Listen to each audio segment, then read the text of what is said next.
10th class की पहली exercise का फर्स्ट क्वेश्चन है। 1.1 एक्सरसाइज का पहला क्वेश्चन है, निम्नलिखित संख्याओं को अभाज्य गुणनखंडों के गुणनफल के रूप में व्यक्त कीजिए। इसके अंदर ये जो चार पार्ट दे रखे हैं 140, 156, 3825, 4000, 7429।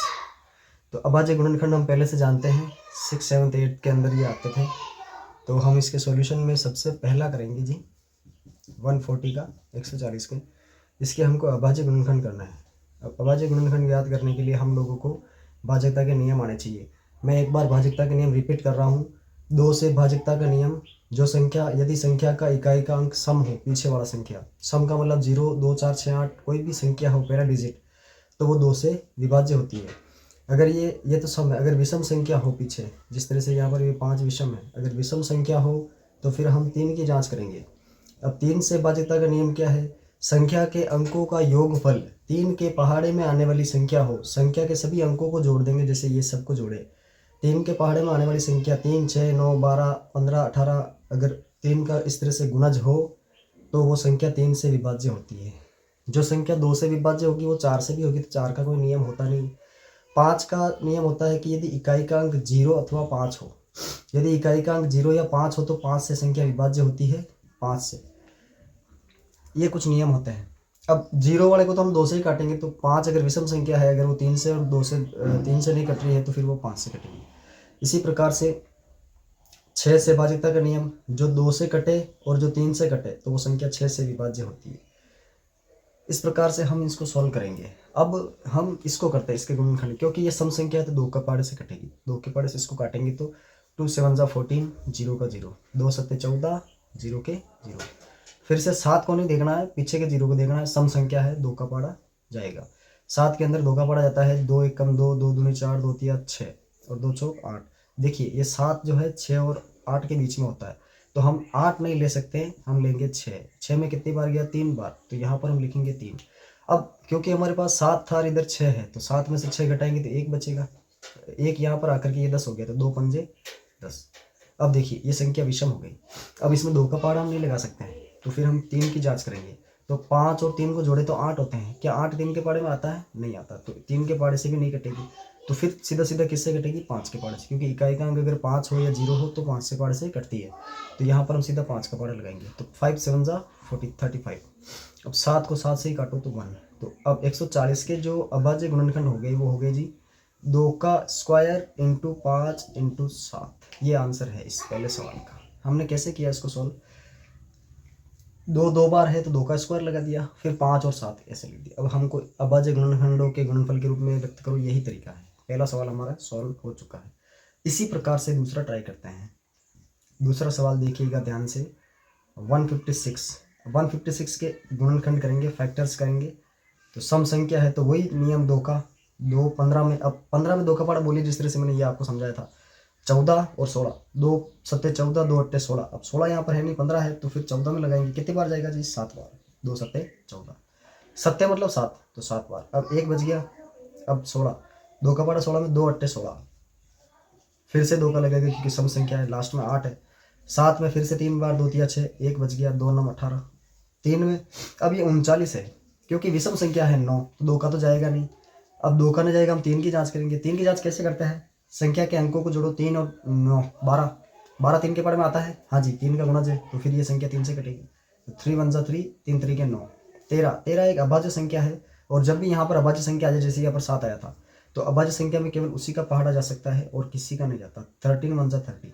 तो 156 के जो फैक्टर्स है वो हो गए जी 156 के जो गुणनखंड है 2 की पावर 2 इंटू 3 इंटू 13।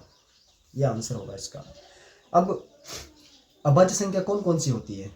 जैसे मैं यहाँ लिखूँ अभाज्य संख्या, सबसे छोटी होती है 2 शुरुआत में, 1 नहीं होती। 1 ना तो भाज्य होती है ना अभाज्य होती है। अगर आपको कहीं बोल दिया जाए कि 1 अभाज्य संख्या नहीं है तो बात सही है, 1 भाज्य संख्या नहीं है तो भी बात सही है। 1 दोनों नहीं होती है। तो सबसे छोटी और एकमात्र सम संख्या 2 होती है जो अभाज्य। बाकी 2 के अलावा जितनी भी अभाज्य संख्या होती है सारी विषम होती है। भाज्य अभाज्य का ये भी एक नियम होता है। सम संख्या केवल एक होती, सम अभाज्य संख्या केवल एक होती है 2, बाकी सभी विषम होती है। जैसे 3, जैसे 5, 7, 11, 13, 17, 19, 23, 29, 31, 37, बहुत सारी होती है। अब ये सभी अभाज्य संख्याएं हैं। यदि यहाँ पर फैक्टराइजेशन के अंदर ये आ गई गुणनखंड के अंदर, तो 17 में 17 का जाता है, 19 में 19 का जाता है, 23 में 23 का जाता है, 29 में 29 का जाता है, और किसी दूसरी संख्या से ये नहीं कट सकती। तो ये भाजकता के नियम आते हैं।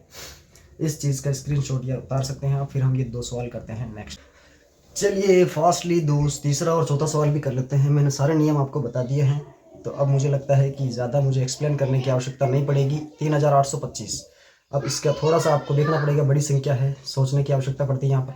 3825 क्योंकि सम संख्या नहीं है तो 2 से तो कटेगा नहीं, 2 का तो नियम ही नहीं लगा। फिर हम 3 का ट्राई करेंगे। अब 3 का ट्राई करेंगे, इन सबको जोड़ो, 3 और 8 11, 11 और 2 13, 13 और 5 18, 18 3 के पाड़ में आता है, तो ये 3 से कट जाएगी। तो 5 से नहीं काटना, पहले 3 से ही काटो आप। 3 1 3, 8 में 3 दूनी 6, बच गए 2। 22 में 3 सत्ते 21, बच गया 1। 3 पंजे 15, फिर से 3 का, 3 चौक 12, 1 में नहीं गया तो 12 में लगा दिए। 3 दूनी 6, 1 मिनट। हाँ ये भी आप थोड़ा ध्यान रखना, इसमें जांच करनी थी अपने को, चेक करना था कि 2 और 1 3, 7 3 10 और 5 15, 3 का जा रहा है ना, इस तरीके से। तो 1 3 पंजे 15। अब देखो 425, यहाँ पर जांच करना जरूरी है। 4 2 6 और 5 11, 11 3 का गुणज नहीं होता है, 3 का पारस नहीं जाएगी ये संख्या, तो 5 से काटेंगे इसको डायरेक्ट, क्योंकि इसका इकाई का अंक 5 है तो 5 से जाएगा। 5 वटे 40, बच गए 2। 5 पंजे 25। देखिए अब 5 का फिर से लगाओ, 5 एकम 5, बच गए 3। 5 सत्ते 35। अब क्योंकि 17 एक अभाज्य संख्या तो 17 का जाएगा इस तरीके से। तो 3825 का जो आंसर होगा वो हमारा होगा जी 3 की स्क्वायर, 5 का स्क्वायर और 17। यही अपना आंसर है। अभाज्य गुणनफल के रूप में हमने इसको दर्शा दिया है। अब चौथा और अंतिम सवाल हम कर लेते हैं, इसके बाद में आप लोग फिर से इसको रिवाइज कर सकते हो। 7429 बहुत ही हार्ड डिजिट लग रहा है ये, क्योंकि इसमें सोचना पड़ेगा। देखो 2 विषम संख्या, सम संख्या विषम संख्या, 2 का पारा नहीं जाएगा।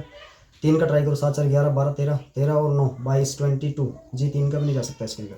फिर अगर 3 का नहीं जा रहा है तो फिर 4 का बिल्कुल नहीं जाएगा, क्योंकि सम संख्या का जाएगा नहीं। अगर जिसमें 2 का नहीं जाता है तो किसी भी सम संख्या का पहाड़ उसमें नहीं जा सकता है।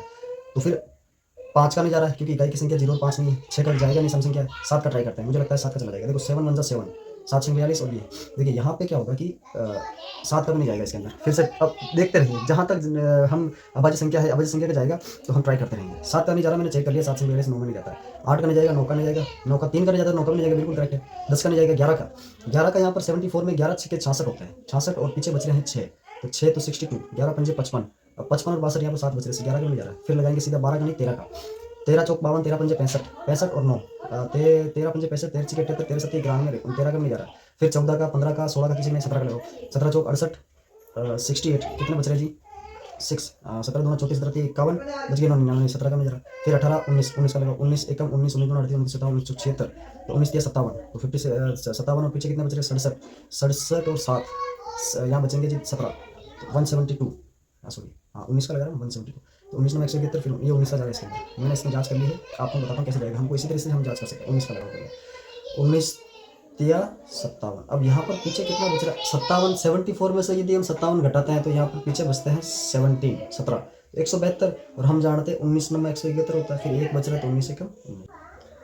इस संख्या की जांच करने पर पाया गया कि इस संख्या में 17 का जाएगा। 17 दूना 34, बच गए 5, 17 3 51 और फिर 23। देखिए तीनों ही अभाज्य संख्या के फैक्टर से। बहुत डिफिकल्ट नंबर था ये। ऐसे नंबर्स को आपको याद रख के जाना पड़ेगा एग्जाम के अंदर, क्योंकि इसको हम किस किस से करें। जांच करोगे इसमें टाइम देखो, बहुत टाइम लगता है इसको सोचने में, तो आपको पहले ही याद रखना कि इसको किस किस से डिजिट से कर सकते हैं। तो इस तरीके से हम लोग इनको सॉल्व करेंगे। ये पहला प्रश्न था आपका। अगला प्रश्न अगले वीडियो में आएगा, क्योंकि ये वीडियो लॉन्ग हो जाएगा। फिलहाल मैं छोटे वीडियो के अंदर ही आप लोगों को एक एक प्रश्न, 2 2 प्रश्न, 3 3 प्रश्न इस तरह से। ओके।